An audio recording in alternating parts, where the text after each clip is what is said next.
The autumn wind rattled the edges of the farmhouse windows, carrying a faint, cloying scent of smoke from the nearby woods. K-9 Officer Mason's German shepherd, Shadow, stiffened at the gate, ears flat, growl low and unwavering. Inside, the laughter of children twisted strangely against the empty stillness of the living room. Mason frowned, uneasy, tugging at Shadow's leash, but the dog refused to move. Something wasn't right, and for reasons Mason couldn't yet name, he felt the small hairs on his neck spike with a warning. This night was far from ordinary. If you enjoy tension like this, give the story a like and subscribe, catch the full unraveling. Every scene matters. The county road wound like a thin ribbon through the amber fields, fading into darkness as Mason guided his patrol truck over the cracked asphalt. Shadow sat rigid in the passenger seat, ears twitching at every rustle of the wind through the corn stalks. The small town of Cedar Hollow had its quiet reputation.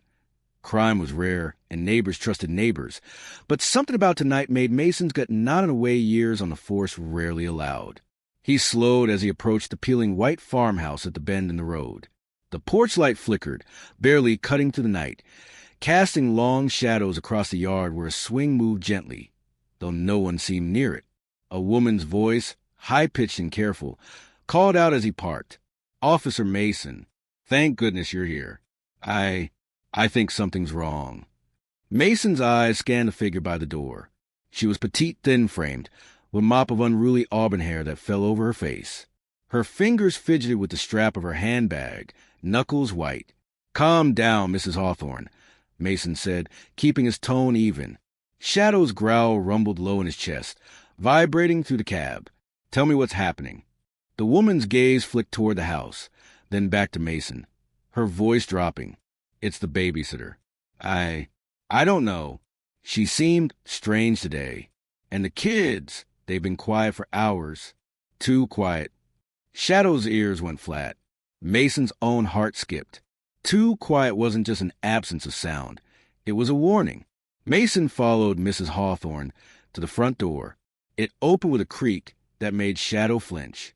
The living room was dim, lit only by the glow of a television left on, casting flickering blue light across the walls. But the usual chaos of two small children, laughter, toys strewn about, was missing. The air was thick, almost metallic, and Mason's stomach sank. He crouched, calling softly, "Ella? Jonah?" No response, only Shadow's low growl. A photo on the mantel caught his eye. Two wide-eyed children, smiling brightly. Mason memorized their faces. The memory of ordinary innocence now hung over him like a fragile promise, a stark contrast of the tension wrapping the house like a cold shroud. "Where are they?" he asked Mrs. Hawthorne, voice low. I don't know," she whispered. "I thought the babysitter had them upstairs for a nap, but I went to check, and she's not letting me in." Mason's pulse quickened. "Name?" "Carly. Carly Weaver," she said, wringing her hands. "She's new, just started last week." Shadow's growl sharpened, low and menacing. Mason took a deep breath, signaling Shadow to stay calm. "Stay here," he told Mrs. Hawthorne. "Shadow and I are checking upstairs." The staircase smelled faintly of antiseptic and something else, something sweet, cloying, almost like burnt sugar. Mason's flashlight swept the walls, illuminating family portraits that now seemed to watch him with quiet accusation. Shadow pressed against his leg, every muscle taut. Halfway up the stairs, Mason heard it. A soft thump, then another, almost like a heartbeat. He froze, listening. Then a muffled cry, a child's voice. His chest tightened. He kicked the door to the master bedroom. It swung open slowly, and there she was, Carly Weaver, crouched in the corner, eyes wide and cold, hands gripping a small, trembling child. The other child sat nearby, eyes darting nervously between Mason and the babysitter. Mason's voice was firm but calm. "Carly, put the child down." Carly's lips twitched, a strange smile forming. "He's scared," she whispered. "They're scared, but I'm keeping them safe.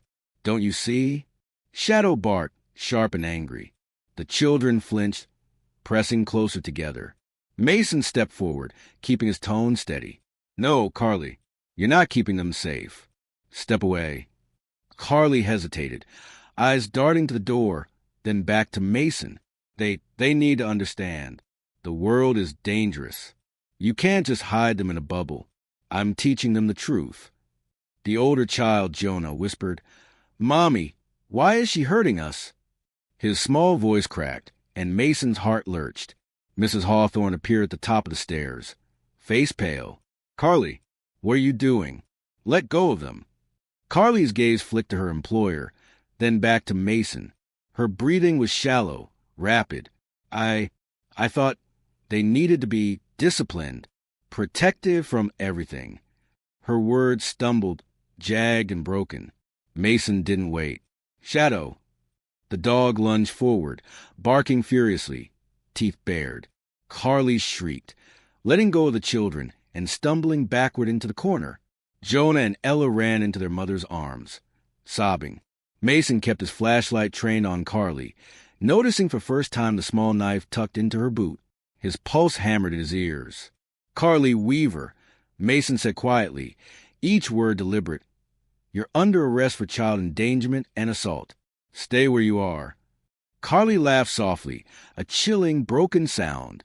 "You think you're the hero," she said, eyes wild. "But the real danger is already inside them. Inside all of you." Shadow barked again, more insistent this time, nudging Mason's leg. It was as if the dog sensed another layer of threat, a danger not yet revealed. Mason nodded. "Good boy," he murmured, feeling a cold shiver crawl down his spine. As he cuffed Carly and guided her toward the stairs, Mason's mind raced. Questions tumbled over each other. Why had she been so fixated on protection? How long had she planned this? And what had the children been exposed before tonight? Outside, the night felt heavier, as if the darkness itself had grown teeth. Shadow stood by Mason, growling at the quiet that now seemed louder than any scream. The wind picked up, carrying the faint scent of smoke from somewhere deep in the woods. Mason's instinct screamed that this was far from over. Mrs. Hawthorne clutched her children, trembling, whispering thanks. Mason glanced at Shadow, whose fur bristled, eyes scanning the shadows beyond the porch. He could feel it, something unresolved, lurking just beyond reach of the light. And for the first time in his career, Mason realized that sometimes the heroes aren't human. Sometimes they're the ones who can sense danger without words, who act before instinct becomes regret. Shadow barked again, sharp and insistent. Mason patted his shoulder. "Yeah, I know. We saved them, but there's more." A quiet unease settled over the farmhouse, heavier than the autumn air. Somewhere in the dark, the real story was waiting, ready to crawl out of the shadows. The first rays of dawn barely pierced the horizon when Mason returned to Cedar Hollow Police Station, Shadow padding silently at his side. The night had been long, the adrenaline of rescue fading into a gnawing awareness that this was only the beginning. Carly Weaver sat in the interrogation room, her fingers laced together as if praying for forgiveness, or perhaps rehearsing lies. Her eyes darted constantly, tracking every movement, every shadow, every heartbeat of the small office. Mason spread a set of photographs on the table. The children, the living room, the knife still clutched in Carly's boot. "Tell me again," he said quietly, voice steady, "why you thought it was necessary to discipline him like that?" Carly's lips parted, and a faint, bitter smile tugged at the corners. "Discipline? No, you don't understand. It wasn't about discipline. It was about preparing them, teaching them about the danger in the world that nobody else would." Mason's jaw tightened. "You're talking about fear. You scared two small children, Carly. That's not protection, it's abuse." Her eyes flickered, shadowed by a complexity he couldn't place. Sometimes the ones who are supposed to save them don't see the truth until it's too late. I just want to make sure they were ready." Shadow whined softly, nudging Mason's leg. The dog's intuitive warning hadn't faded with daylight. Mason shook his head and stood, running a hand through his hair. "You cross a line. There's no justification for this. You endangered their lives, and for that, you'll face consequences." Carly's gaze fell, and for a moment, Mason saw vulnerability, real fear beneath the chilling mask. Then, as if remembering a role, she straightened, voice sharper. You think I'm the only one? You have no idea what kind of people live in this town. Mason paused. Explain. She shook her head, lips tight. I can't, not yet. But there are people who don't care. People who hide behind smiles and small-town niceties while children suffer. Mason leaned back against the wall, tension coiling in his chest. Carly's cryptic words were a puzzle, a thread that could unravel into something darker. Shadow's hackles remained high, eyes fixed on the woman who had terrified two innocent lives. Back at the Hawthorne residence, Mason checked in on the children. Jonah clung to his mother, trembling, while Ella buried her face in the couch cushions, silent tears tracking down her cheeks. The house felt hollow, still vibrating with the residual tension of the night before. Mason crouched to their level. "Hey," he said gently, keeping his voice calm. "Do you want to tell me what happened?" Jonah hesitated, glancing at his mother. She said we were in danger," he whispered, "and that we had to be ready for the world." Mason nodded slowly. "But you're safe now. That's what matters. No one's going to hurt you here." Ella peeked out from her hiding place, voice barely audible. She made me stay still." Mason's heart clenched. Shadow pressed against his leg again, almost as if offering reassurance, as if reminding Mason that instinct sometimes sees more than human perception. As the days stretched on, Mason began piecing together Carly's past. She had no previous criminal record, no known history of abuse, nothing to suggest she was capable of such cold calculation. Yet the signs were clear. The obsessive preparation, the meticulous planning, the ease with which she manipulated the children. Mason drove out to the small, dilapidated house where Carly had lived before a short stint in Cedar Hollow. The neighbors were tight-lipped, glancing away when he mentioned her name. One elderly woman muttered, "She's complicated. Not bad exactly, but broken." Inside Carly's former apartment, Mason found scraps of notebooks, pages filled with lists and charts. Worst-case scenarios, children must learn fear, rules for survival. The handwriting was neat, almost meticulous, each entry obsessive in detail. Mason's stomach turned. This wasn't just a moment of poor judgment. It was a carefully constructed ideology. Shadow sniffed around the room, growling softly at the closet door. Mason approached cautiously, flashlight sweeping the corners. Inside, he found more evidence. Photographs of children, some familiar from online sources, some unknown. Each picture was annotated with dates and cryptic notes. His mind raced. Carly wasn't just dangerous. She was methodical, precise, and disturbingly organized. By late afternoon, Mason returned to the station, his mind still churning. He knew the investigation couldn't stop at a simple arrest. There were layers here, psychological, social, and perhaps even criminal networks he couldn't yet see. Shadow lay at his feet, ears twitching as Mason scrolled through the evidence on his tablet. Carly's cryptic warnings kept echoing in his mind. People hide behind smiles while children suffer. Mason's instinct screamed that she was hinting at something bigger, something he couldn't ignore. He decided to dig deeper into her connections, her past employment, anyone who might have known her tendencies. Late that evening, Mason returned to the Hawthorne home. The children were quieter now, still withdrawn, still shaken. Mason crouched again. "You know, Shadow helped save you last night," he said softly. Ella looked up, eyes wide. "Your dog? He's amazing." Mason smiled faintly. "He's not just a dog. He senses things. He saved you before anyone else could." Shadow barked once, sharply, as if agreeing. Mason patted his head. The bond between them, silent and unspoken, was a lifeline in a world that suddenly felt unpredictable and dangerous. But the unease didn't fade. That night, Mason stayed in his truck outside the Hawthorne house, watching shadows stretch across the lawn.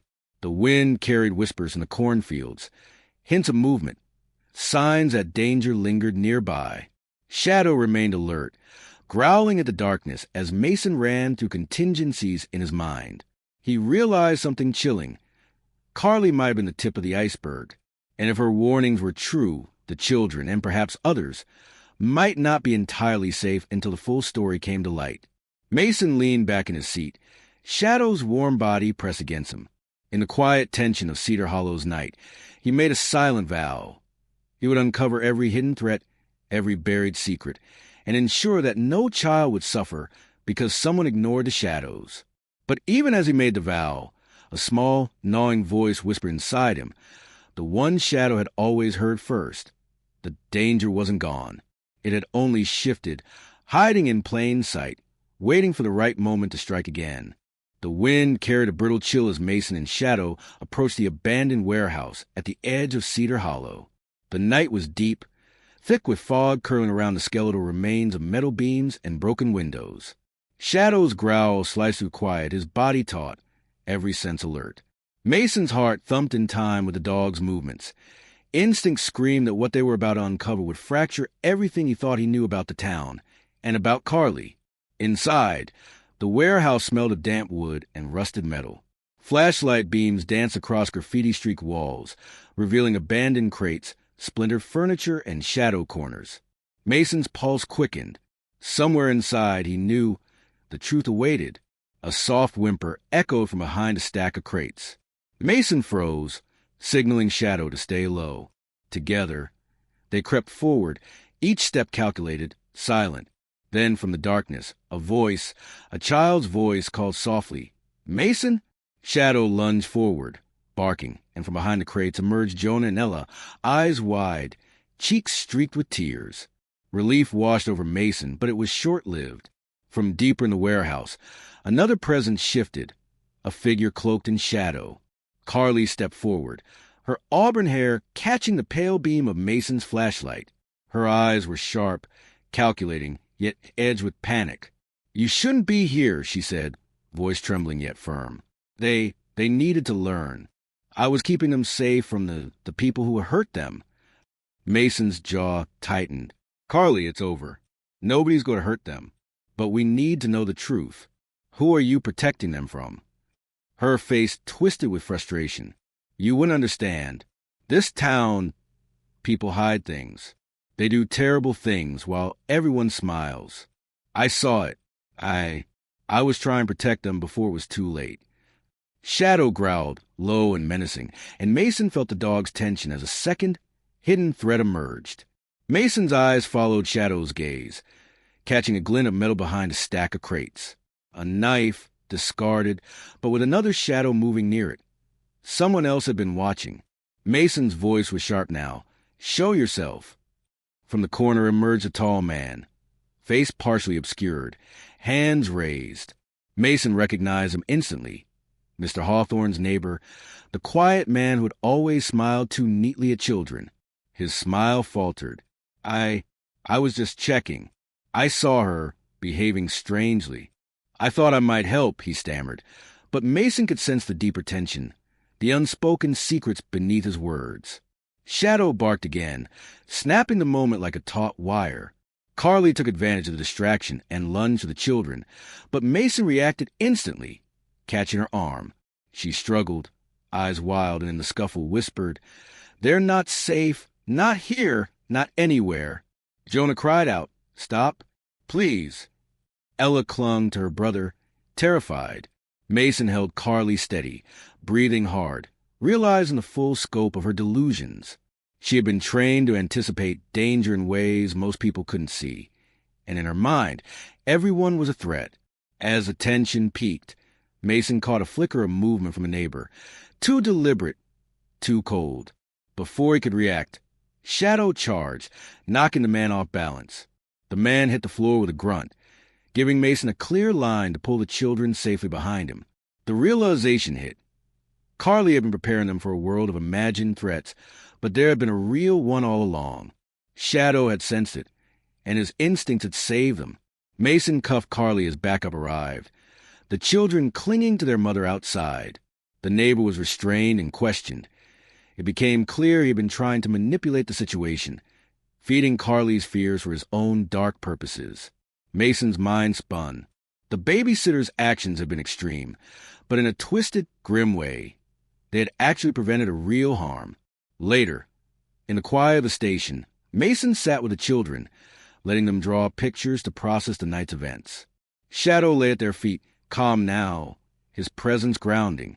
The children's hands were small, trembling, but there was a spark in her eyes, a fragile resilience. Mrs. Hawthorne placed a hand on Mason's shoulder, gratitude and exhaustion warring on her face. "I don't know how to thank you." "Or him," she said, nodding to Shadow. Mason shook his head. He did what any of us would hope to do, but sometimes instincts are sharper than rules. He glanced at Shadow, whose ears twitched at the faintest noise from the hallway. And sometimes you just need someone or something to see the danger before it's too late. Carly was transported for evaluation and legal proceedings, her delusions carefully recorded, her intentions morally complex. She was both a villain and a tragic figure, a woman broken by her perceptions and misguided attempts to protect. The town would talk, speculate, and judge, but Mason knew the truth. Human motives are never clean, never simple. And sometimes protection comes in forms that don't make sense until the dust settles. As Mason drove home that night, Shadow resting in the passenger seat, he reflected on the fragile trust between humans and those who watch over them. He looked at Shadow, fur gleaming in the dashboard light, and murmured, "You saved more than lives tonight. You saved their innocence." The wind carried the soft whispers of the town beyond, but Mason felt a quiet closure. The danger had passed, but the lessons lingered: vigilance, instinct, courage, and the realization that even flawed, human actions can have unexpected, powerful consequences. Shadow barked once, softly, as if in agreement. Mason smiled faintly, patting the dog's head. Together, they drove into the early morning, leaving behind shadows, fear, and uncertainty, but carrying forward the quiet, enduring truth that sometimes heroes come with 4 legs and a heartbeat that can sense danger before it strikes. And in that stillness, Cedar Hollow breathed easier, the children safe, their world preserved by the instinct of a dog who refused to turn away.